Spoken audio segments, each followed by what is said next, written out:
খুলনা অঞ্চলের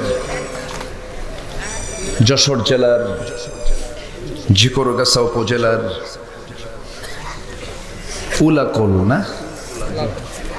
উলাকোল ইমদাদি হাফিজিয়া মাদ্রাসা মাহফিল ইন্তেজামে কমিটি কর্তৃক আয়োজিত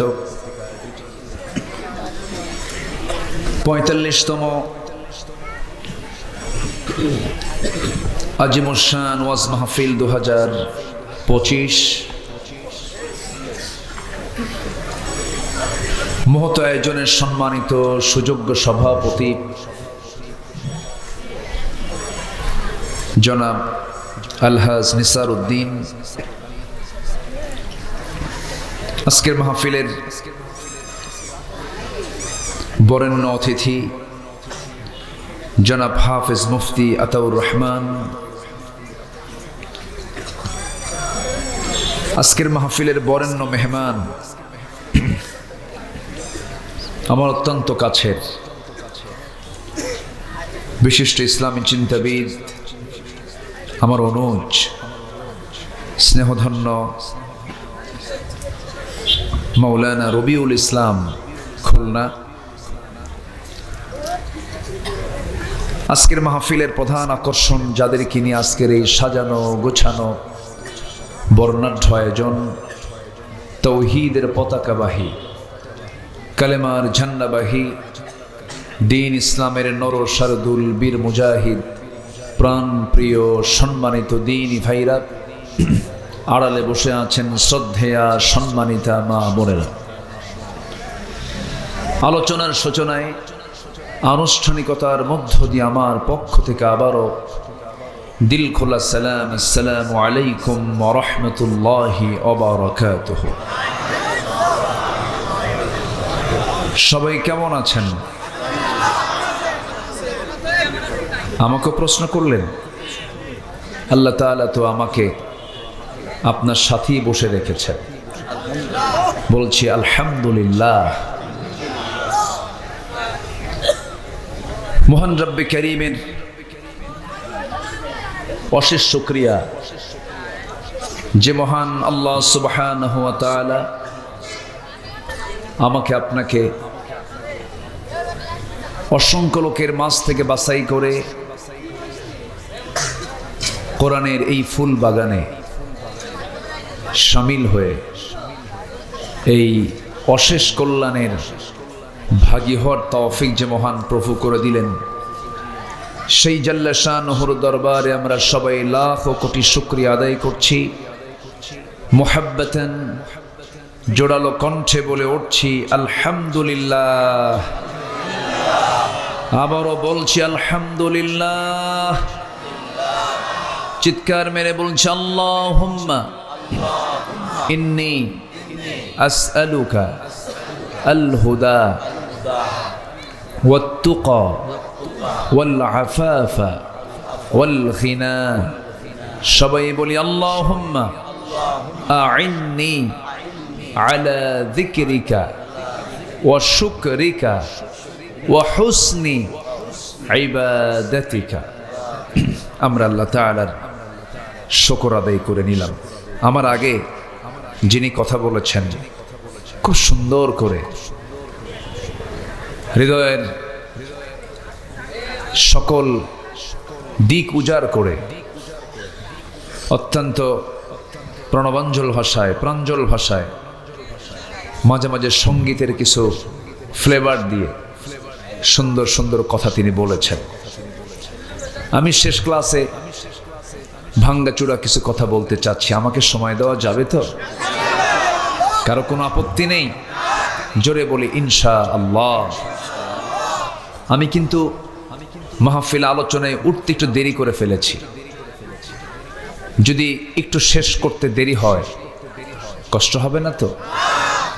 আমি প্ল্যান করেছিলাম বড় জোর 10:15 10:30টার মধ্যে উঠবো, কিন্তু কিছু আনুষ্ঠানিকতা ছিল।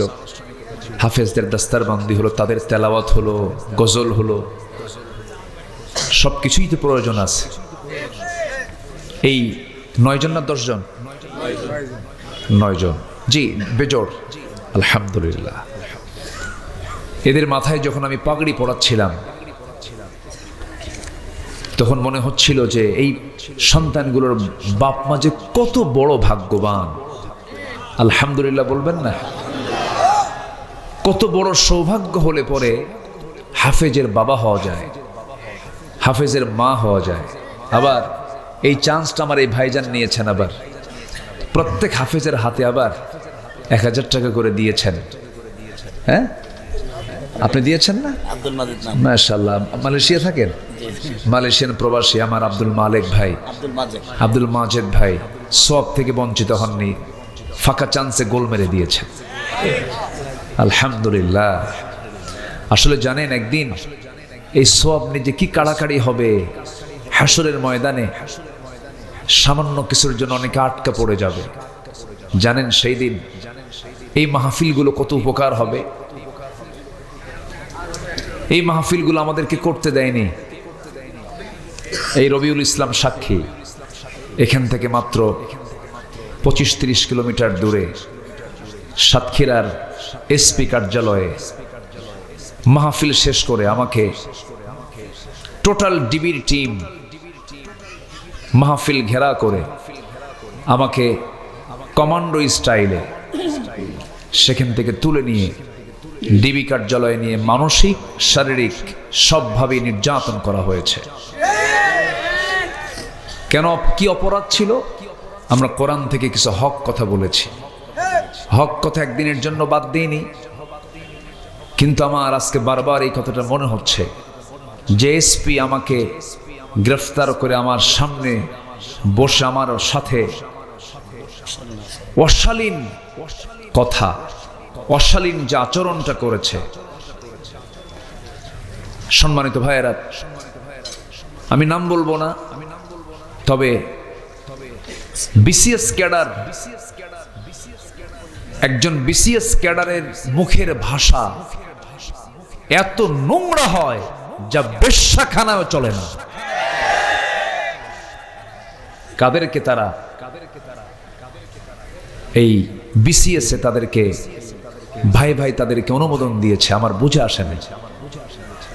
সম্মানিত ভাইয়েরা, তবে পরিবেশ যেহেতু এসেছে, কোন জালিম পার পেতে দেব না আমরা, ঠিক কিনা বলুন? পার পেতে দেব না। আমাদের ছাড়ে নাই তো, কম অত্যাচার করেনি আমাদের উপরে। মাহফিলে বসে আলোচনা করতে দেয়নি। মাহফিলে বসেছি, দুই পাশে কিরামুন কাতিবিন, কথা বলতে দেয়নি। ওরা যে কই এখন খুঁজেও পাওয়া যাচ্ছে না, সব ফেরেশতা হয়ে গেছে। সব ফেরেশতা হয়ে গেছে। ওরা যে চরিত্র দেখাইছে, আমরা যদি ওইরকম একটু একটার পিঠের চামড়া থাকতো না, থাকতো, কিন্তু আমরা ওদের মতো না, যে আমরা যে ওদের মতো না।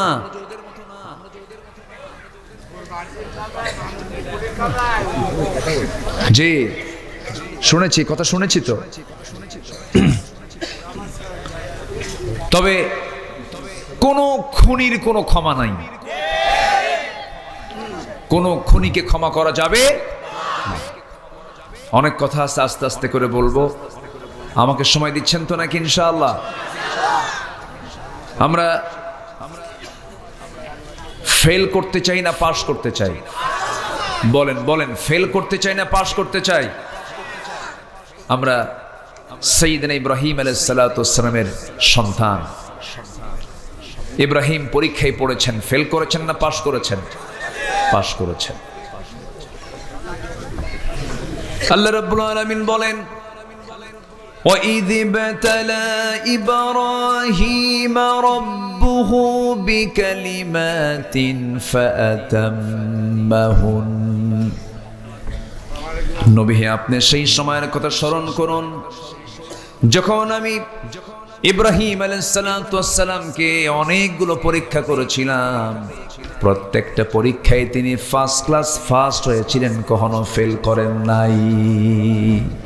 জোরে বলি সুবহানাল্লাহ। কি একে একে ডাকে কেন? কি সমস্যা? ও খাও নাই? পেটে টান লাগছে? এত বড় বডি, ওটা খাওয়া লাগে? খাওয়ার দরকার আমাদের। গোটা শরীর জুড়ে কয়েকশোটা গোস্ত আছে। এই সিটটা ফাঁকা কেন? আসেন একজন বসেন, সামনের কাতার পূরণ করুন, কাতার সোজা করুন। ঠিক আছে না? বসো। ওরে ফারুক ভাই না? ফারুক নাম না আপনার? কতদিন পরে দেখা হলো বলেন তো? কতদিন পরে দেখা হলো বলেন? 20 বছর পর মাত্র। কত বছর পর? 20 বছর। মাশাআল্লাহ, 20 বছর। বুঝতে পারতেছেন তো? 20 বছর আগে কি এলাকার নাম আপনার? কুমরি। কুমরিতে মাহফিল ছিল। আমি প্রথম এলাকায় সফর আসি হলো, ওই এলাকার নাম মুখস্থ করতে আমার বহু সময় লাগছে, বাগাচাড়া। এটা মুখস্থ হতো না, বুঝলেন? খালি বলতাম বাগাচাড়া বাগাচাড়া বাগাচাড়া। এরপর এখন মুখস্থ হয়ে গেছে। আরেকটা হলো, না না না, ওটা তো সহজ নাম, ব্রজ বক্সা। আছে না একটা নাম? আছে না? কঠিন নাম। ব্রজবক্স মুখস্থ করতে যতক্ষণ লাগবে তার আগে সূরা ফিল মুখস্থ হয়ে যাবে। এই এলাকায় আসছিলাম অনেকদিন পর, ভাইজানের সঙ্গে আবার দেখা হলো। বেঁচে থাকলে দেখা হয়, আলহামদুলিল্লাহ। মাদ্রাসা ভালো চলছে তো? মাশাআল্লাহ। তো আমরা ফেল করতে চাই না পাশ করতে চাই? আমার আব্বা ফেল করেছেন না পাশ করেছেন? আমাদের জাতির পিতা। জাতির পিতা কে? এটাও তো গলা চেপে ধরছিল। জাতির পিতা না গলা চেপে ধরছিল না? কি মনে নাই আপনাদের? মনে নাই? বলুন তো সবাই, জাতির পিতা কে? আরো জোরে, আরো জোরে, আরো জোরে। এখানে ভাগ বসানো যাবে না তো? ওরা এখানেও ভাগ বসাইছে।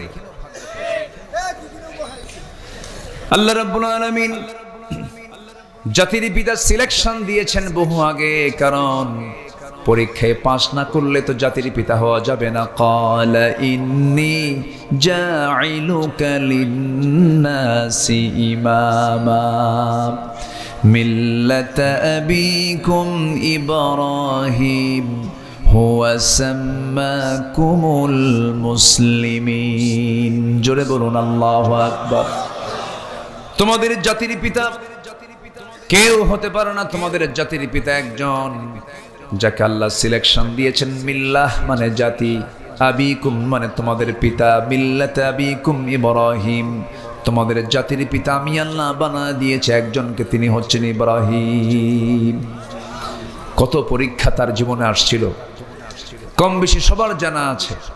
প্রত্যেকটা পরীক্ষায় তিনি পাশ করেছেন বলে আল্লাহ পাক তাকে জাতির পিতা বানায় দিয়েছে। আমরা যে খাতনা করি, এটা কোন নবীর সুন্নত বলেন? বলেন। আমার নবীর খাতনাই হয় নাই। আল্লাহ পাক তাকে জন্ম থেকে খাতনা করে তুমি দুনিয়াতে পাঠিয়ে দিয়েছে। জোরে বলে সুবহানাল্লাহ। আর তাহলে মূল খাতনা করেছেন কোন নবী? তাহলে এটা কোন কোন নবীর সুন্নাহ বলেন? হ্যাঁ, জাতির পিতা হওয়ার তো কিছুতে হিস্টোরি থাকতে হবে তো। ওনার বয়স যখন 80 বছর, কত বছর? 80 বছর আল্লাহ বললেন, ইব্রাহিম তোমার একটা কাজ বাদ আছে। কি? খাতনা করা। কি করা? কত বছর বয়সে বলেন তো? এই 80 বছর বয়সে খাতনা করা কি সহজ কাম? এটাও তো ছোটখাটো একটা পরীক্ষা। ছোটবেলায় যখন আমাদের 8-9 বছর বয়স হয়েছে, তখন আমাদের গার্জিয়ানরা, আব্বা আম্মারা ধরে নিয়ে অপারেশন করে দিয়েছেন, খাতনা করে দিয়েছেন। এটা মনে না থাকতেই হয়ে গেছে, ছোটবেলায় হয়ে গেছে। কিন্তু 80 বছর হয়ে গেছে বয়স। এই 80 বছরের বয়সে এসে বলা হলো, তোমার একটা কাজ বাদ পড়েছে, কারণ তুমি জাতির পিতা, এই কাজটা তোমাকে করতে হবে, খাতনা করতে হবে। এখন বলেন, এই বুড়ে বয়সে তার লুঙ্গি কি অন্য কেউ খুলে দেবে? আস্তে কর। অন্য কেউ খুলে দেবে?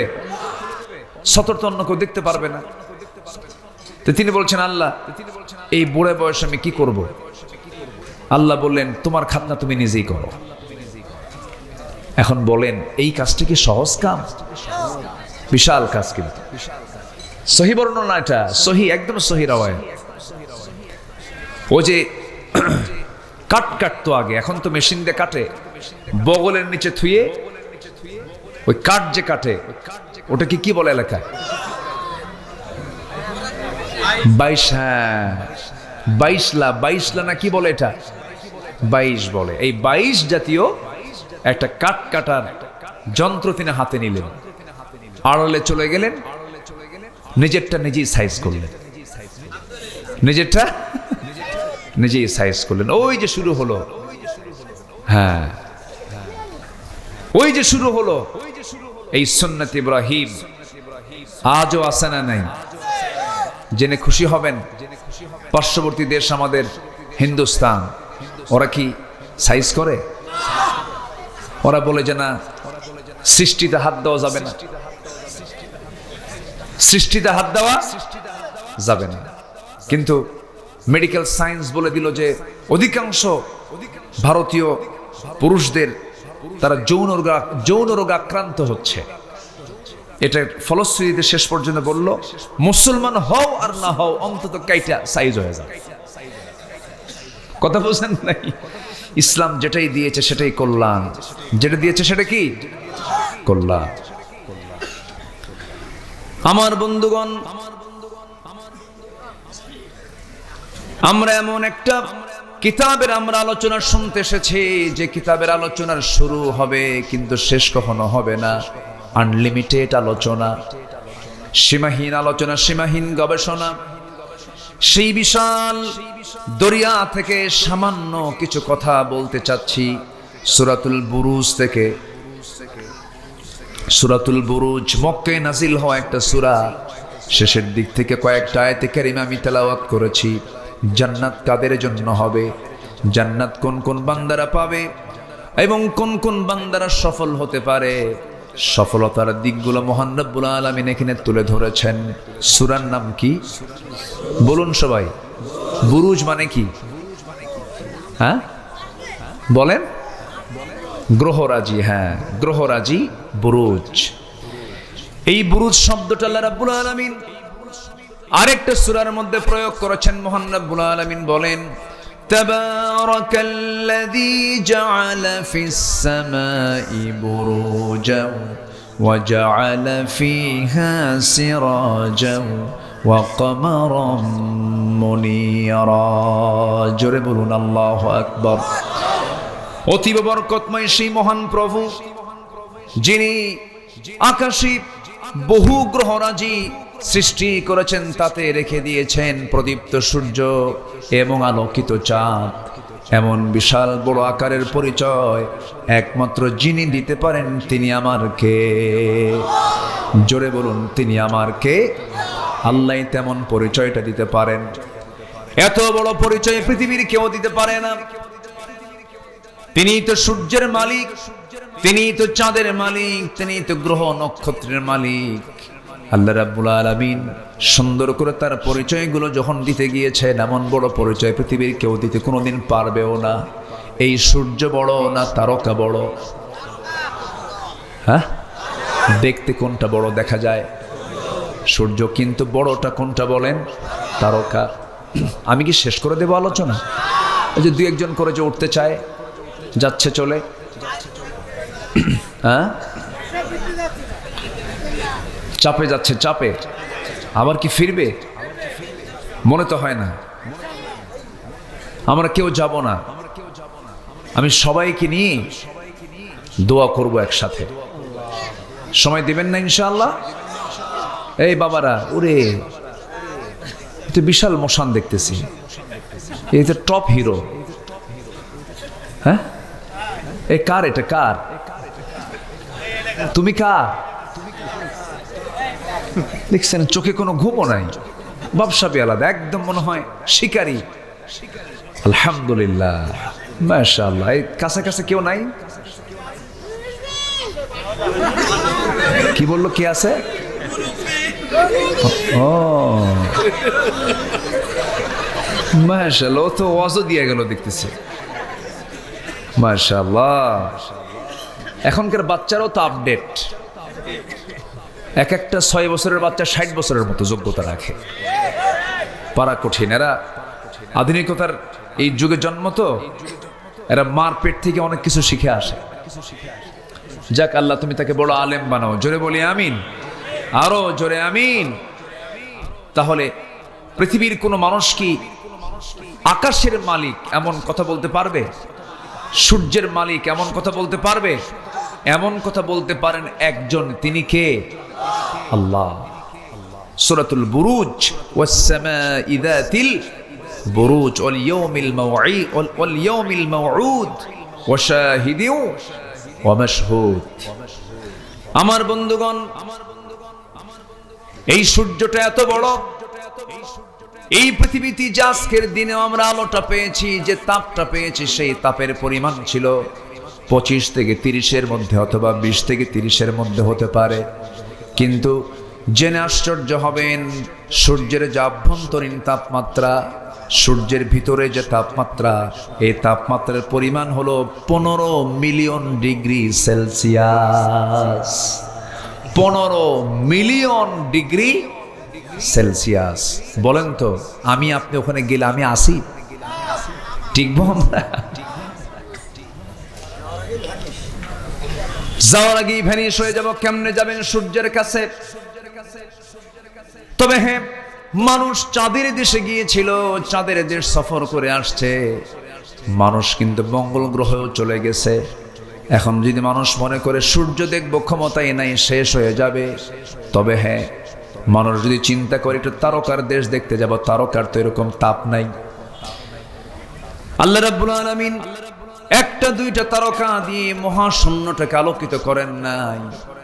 এক একটা গ্যালাক্সির ভিতরে কোটি কোটি তারকা রেখে দিয়েছেন, যা এক একটা তারকা সূর্যের চাইতেও 33 কোটি গুণ বড়। মনে হয় ছোট হয়ে গেছে, তা আওয়াজ কেন ছোট? জোরে বলেন না সুবহানাল্লাহ, জোরে বলেন সুবহানাল্লাহ। মানুষ তারকার দেশে যেতে পারে নাই। যদি মনে করে চাঁদ দেখলাম, মঙ্গল গ্রহ দেখলাম, তারকার দেশ দেখতে যাব, দুনিয়ার কোনো যানবাহন দিয়ে গেলে হবে না। তবে সে যদি চেষ্টা করতে চায়, নভোযান দিয়ে চেষ্টা করতে পারে। বর্তমান প্রেজেন্ট ওয়ার্ল্ডের একটা লেটেস্ট নভোযান আছে, তার নাম হলো অ্যাপোলো 11, যার ঘন্টার গতি হলো 39,000 কিলোমিটার। 39,000 কিলোমিটারে বেগে যদি রওনা দিয়ে দেয় পৃথিবী নামক এই দুনিয়া থেকে, আমার বন্ধুগণ, এই তারকার দেশে পৃথিবীর সবচেয়ে নিকটবর্তী তারকা হলো প্রক্সিমা সেন্ট্রাই। ওই তারকার দেশে যেতে তার সময় লেগে যাবে 1,15,000 বছর মাত্র। যাবেন কারা কারা? হাত তোলেন। সম্ভব? আসতে কয় সম্ভব। আর কি বাহাদুরি দেখায় মানুষ। আকাশ তো দূরেই থাকলো, আরো তারকা দূরেই থাকলো, শুধু সবচেয়ে কাছের তারকার দেশে যদি যেতে সময় লাগে 1,15,000 বছর। আমি কে? আমি কিছু, কিন্তু হাসিনা অনেক কিছু। হাসিনা অনেক কিছু। হায় হায়, 2041 ভীষণ 2021 থেকে 41, 71 কত কি করলো। 2041 যায় নাই, 2024 শেষ। হাসতে কন কেন? এই 16 বছর প্রায় দেখতাম জঙ্গি অভিযান। দেখেন নাই? অমুক জায়গায় জঙ্গির আস্তানা খুঁজে পেয়েছে, র‍্যাব বিশেষ অভিযান চালিয়ে এতগুলো অস্ত্র উদ্ধার করেছে। এবং ফেরার পথে জঙ্গিদেরকে নিয়ে আসার জন্য যখন চেষ্টা চালিয়েছিল, তারা তখন উল্টা পাল্টা গুলি চালায়। ক্রস ফায়ারে 3 জন নিহত। এই নাটক আমরা দেখেছি 16 বছর, কিন্তু 6 মাস যাবত অস্থায়ী সরকার যখন ক্ষমতায় আসছে, সেই সময় থেকে নিয়ে আজ পর্যন্ত এই নাটক কিন্তু আমরা দেখতেছি না। দেখতেছি কি? শুনতেছি এরকম কিছু নাই কেন? এখন জঙ্গি নাই কেন? এই নাটকটা যে চলেছে, যে চালিয়েছেন, ওই জঙ্গি নাটকের নাট্যকার, প্রডিউসার এখন দিল্লি গিয়ে বসে আছে। ঠিক কিনা? অনেক কিছু করেছে। সম্মানিত ভাইয়েরা, এদেশের আলেমদের উপরে যে অমানবিক নির্যাতনগুলো করা হয়েছে, আমরা সুস্পষ্ট ভাষায় জানান দিতে চাই, আল্লামা সাঈদী সহ যত আলেমদেরকে এই দুনিয়া থেকে যাদেরকে বিদায় করা হয়েছে, বিশেষ করে আল্লামা সাঈদীকে চিকিৎসার নাম করে জেলখানা থেকে হসপিটালে নিয়ে পয়জনিং করে ইনজেকশন পুশের মধ্য দিয়ে তাকে পরিকল্পিত নাটক তৈরি করে হত্যা করা হয়েছে। তাফসীর মাহফিলের এই প্ল্যাটফর্ম থেকে সুস্পষ্ট ভাষায় জানান দিতে চাই, অবিলম্বে ওই কুলাঙ্গারদের, খুনিদের ধরে চূড়ান্ত শাস্তি নিশ্চিত করা হোক। এই মতের পক্ষে রাজি আছেন কারা কারা? হাত উঁচু করে দেখান মুসলমান। লিল্লাহে তাকবীর, লিল্লাহে তাকবীর। দিন ইসলাম, দিন ইসলাম, জিন্দাবাদ, জিন্দাবাদ। ইসলামের শত্রুরা, ইসলামের শত্রুরা, ইসলামের শত্রুরা, লিল্লাহে তাকবীর। আল্লাহ কবুল করুন, জোরে বলে আমিন। কাম সারছে, এটা ছন্দপতন হলো কেমনে আবার? অসুস্থ, অসুস্থ, অটিস্টিক মনে হয় না? অসুস্থ। আল্লাহ তুমি তাকে সুস্থ করে দাও, জোরে বলি আমিন, আরো জোরে আমিন। সম্মানিত ভাইয়েরা, বিশেষ করে মনিটরে আওয়াজটা আমার কানে যেন পারফেক্ট থাকে, খেয়াল করবেন, কমাবেন না। লোকগুলো একটু সরাইয়া দেন যেন আওয়াজগুলো যেন আমার কানে আসে। লোকগুলো এত ভালো, আমি খুবই আনন্দ পাচ্ছি, আমাকে কি সুন্দর করে সহযোগিতা করছেন। সবাই পিনপতন নীরব হয়ে কথাগুলো শুনছেন। শুধু শুনলেই হবে না, আমরা আমলে নিয়ে আসবো, জোরে বলি ইনশাআল্লাহ। সিচুয়েশন ভালো না। আমি মঞ্চে আসার আগ দিয়ে যুব সমাজ আমাকে নিয়ে বসেছিল, বসে বলে, হুজুর অবস্থা খুব খারাপ। কেন? যুবকরা মাদক খায়, নেশায় চলে গেছে। এগুলো সব আগের সরকারের ফলাফল। 70 লক্ষ মাদক সেবী এখন বাংলাদেশে। যেই মাদকাসক্ত সেই বাবার মানিব্যাগ চুরি করে, যে মাদকাসক্ত সে তার প্রতিবেশীর বাড়ির কাপড় চুরি করে। আমি কি ভুল বলছি? কত বড় যে একটা মহামারী আকার ধারণ করবে সামনের দিকে আল্লাহই জানে। এরপরে স্বাধীন হয়েছে দেশ 71, আজকে 2025 সাল। 53 বছরে 20 কোটি মুসলমানের বাংলাদেশে নামাজের সংখ্যা মাত্র 100তে 5 জন, অর্থাৎ শতকরা 5% মুসলমান নামাজ পড়ে। তাহলে কত সরকার আসলো গেল, এডুকেশন মিনিস্ট্রি ছিল, রিলিজিয়ান মিনিস্ট্রি ছিল, ধর্ম মন্ত্রণালয় ছিল, শিক্ষা মন্ত্রণালয় ছিল, যুব মন্ত্রণালয় ছিল। এতগুলো ডিপার্টমেন্ট এতদিন ধরে যারা চালালেন, তারা কি করলেন? মাত্র নামাজি হলো 5%। এটা কেন? এটার সবচাইতে বড় কারণ হলো, যারাই সরকার গঠন করেছিল কেউ নামাজের সরকার ছিল না। ঠিক কিনা বলেন? যারা এই সরকারে ছিল তারা কেউ মাদকের বিরুদ্ধে অবস্থান নিয়ে তারা কথা বলেনি, বরঞ্চ মদের আইন সংসদে তারা পাশ করেছে, বেশ্যাবৃত্তির লাইসেন্স তারা দিয়েছে। সম্মানিত বন্ধুগণ, সব দেখা শেষ করেছি আমরা।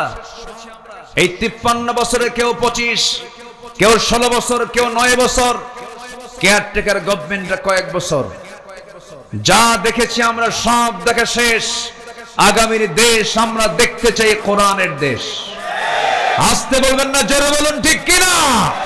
আগামীর সরকার আমরা দেখতে চাই নামাজের সরকার। রাজি আছেন কারা কারা? হাত উঁচু করে দেখান।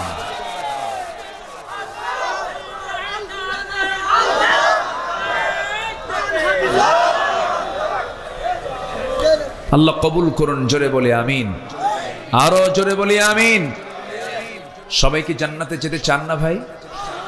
সবাই কি জান্নাতে যেতে চান? জাহান্নামে যাওয়ার এক নাম্বার কারণ কি বলুন তো? জাহান্নামে যাওয়ার এক নাম্বার কারণ কি বলুন? বলুন, নামাজ। তাহলে যে দল, যে নেতা, যে দেশের আইন আমাকে জাহান্নামে যাওয়ার এক নাম্বার কারণই আমাকে নির্দিষ্ট করে দিতে পারে না, জাহান্নাম থেকে বাঁচানোর জন্য চেষ্টা চালায় না, সেই দল আমার বন্ধু হতে পারে না, সেই ব্যক্তি আমার বন্ধু হতে পারে না, সেই সরকার আমার সরকার হতে পারে না, যে সরকার আমাকে জাহান্নাম থেকে বাঁচানোর জন্য ফিকির করে না। অথচ আল্লাহ রাব্বুল আলামিন কত আগে বলছেন, আল্লাহ রাব্বুল আলামিন বলেন, আল্লাযীনা ইম্মাক্কান্নাহুম ফিল আরদি আকামুস সালাহ ওয়া আতাউস যাকাতা ওয়া আমারু বিল মা'রুফি ওয়া নাহাউ আনিল মুনকার ওয়ালিল্লাহি আকিবাতুল উমুর। জোরে বলুন আল্লাহু আকবার। আমি যাদেরকে রাষ্ট্রীয় ক্ষমতা দেব, রাষ্ট্র ক্ষমতায় বসা মাত্রই তারা 4টা দফা, 4টা আইন তারা রাষ্ট্রে জারি করবে। নাম্বার 1, নামাজটাকে কায়েম করে ফেলবে। আজকে যদি নামাজ কায়েম হয়ে যেত, নামাজের সংখ্যা হতো 95%, বেনামাজি হতো মাত্র 5%। শুধু উল্টে যেত, শুধু বিধানটা কার্যকর নাই বলে আজকে সিচুয়েশন তৈরি হয়ে আছে। আমার বন্ধুগণ, সফল তো সেই যে বান্দা জান্নাতটা লাভ করতে পেরেছে। আমরা সফল হতে চাই না বিফল হতে চাই? সফল হতে চাই। 10টা পয়েন্ট আমি কথা বলতে চাচ্ছি, একটু কান লাগাবেন, মনোযোগ দিয়ে কথাগুলো শুনবেন। সূরা বুরুজের শেষের দিকে আল্লাহ রাব্বুল আলামিন বলেন, সফল কারা? নাম্বার 1 হলো যারা ঈমান আনবে, নেক আমল করবে। ইন্নাল্লাযীনা আমানু ওয়া আমিলুস সালিহাতি লাহুম জান্নাতুন তাজরি মিন তাহতিহাল আনহারু যালিকাল ফাওজুল কাবীর। জোরে বলুন আল্লাহু আকবার। আমি আসলে কষ্ট দিচ্ছি আপনাদের মনে হয়। আমার সামনে থেকে লোক উঠলে আমি আলোচনা হারায় ফেলি, জানেন, খুব খারাপ লাগে। একটু বসেন না ভাই, দয়া করে একটু বসেন, 1টা ঘন্টার সময় আমাকে দেন। কত রাত চলে যায়, কত কষ্ট করি আমরা। একটা লোক আমি আর দেখতে চাই না যে উঠে গেল। একটু বসো, একটু কাইন্ডলি বসো। আপনি যদি বসে থাকাতে কোরআন শোনার যদি পরিবেশটা সুন্দর থাকে, আপনি জানেন এই কোরআন আপনাকে সুপারিশ করে জান্নাতে নিতে পারে। একটু বসো। এখানে তো শয়তান নাই নাকি? আস্তে কয়, আজ থেকে শয়তান আছে না নাই? ওর কাজ তো করবেই, সে ওয়াসওয়াসা দিবে, অনেক কিছু করবে। শয়তান জান্নাতি চেনে আর বাগাসারা চেনে না। হ্যাঁ, শয়তান জান্নাত চেনে না। আমার বাপ আদম এবং হাওয়াকে কোথায় গিয়ে ফুসলাইছে বলেন? কোথায় গিয়ে ওয়াসওয়াসা দিছে? ফাওয়াসওয়াসা লাহুমা, দুজন কি জান্নাতে গিয়ে ওয়াসওয়াসা দিয়েছে। তো শয়তান যদি জান্নাতে গিয়ে আমার বাপকে ধরে, কি সারসা জিগর গাছ এগুলো চেনে না শয়তান? আর এখানে তো চেনেই না নাকি? একটু বসেন, একটু বসেন, আমি একটু সোজায়, একটু সাজায় নি, গুছায় নি একটু। আমরা সফল হব, আমরা কি হব? সাকসেস হব। জোরে বলি ইনশাআল্লাহ। আমরা সফলতা আনবো। আমার যদি সাফল্য হয়ে যায়, বাস আর কিচ্ছু লাগবে না। চূড়ান্ত সাফল্য হলো জান্নাত পাওয়া। জান্নাত পেলে আর কিছু দরকার আছে ভাই? কার কিছু দরকার আছে? আল্লাহ বলছেন 2টা কাজ করো, ঈমানটা সুন্দর করে আনো, নেক আমলটা করো। কিন্তু অনেকে হয়তো মনে মনে চিন্তা করছেন, এখন হুজুর এত কমন আয়াত আপনি আলোচনা করছেন, কমন কথা, ঈমান তো আমার বাপেরও আছে, আমারও আছে, এরকম ভাবতে পারেন। আমার বাবা মুসলমান, আমি মুসলমান, কিন্তু না, এমন করে মুসলমান হওয়া যায় না। হিন্দুর ছেলে হিন্দু হতে পারে, ব্রাহ্মণের ছেলে ব্রাহ্মণ হতে পারে, খ্রিস্টানের ছেলে খ্রিস্টান হতে পারে, ইহুদির ছেলে ইহুদি হতে পারে, কিন্তু মুসলমানের সন্তান মুসলমান হতে পারে না যদি তার মধ্যে ঈমান না থাকে। কি না থাকে? ঈমান না থাকে। আমার বন্ধুগণ, আমার দেশে বহু নামাজি আছে, কিন্তু নামাজি হলেও সে কাফের। বহু নামাজি আছে, নামাজি হলেও সে মুশরিক। বহু নামাজি আছে, নামাজি হলেও সে মুনাফিক আছে না নাই? নামাজ পড়ে কিন্তু ঈমান নাই, আছে কি না? আছে কি না বলেন? হয়তো বলবেন হুজুর আপনি কেমন করে কথা বললেন, লোকটা নামাজ পড়ে আবার কাফের কেমনে হলো? ফতুয়া আব্দুল্লাহ আল আমিনের নয়, ফতুয়া হচ্ছে আল্লাহ পাকের। ফতুয়া মূলত কে দেন বলেন? আল্লাহ দেন। কোরআনে কারীমের মধ্যে আল্লাহ রাব্বুল আলামিন বলছেন, দেখো কাফের কারা, ওয়া মান লাম ইয়াহকুম বিমা আনজালাল্লাহ ফাউলাইকা হুমুল কাফিরুন। আমার দেওয়া বিধান অনুযায়ী যারা বিচার কার্য ফয়সালা করে না, যারা আমার বিচারকে যারা মানে না, যারা আমার আইনকে যারা মানে না, তারা হলো কাফের।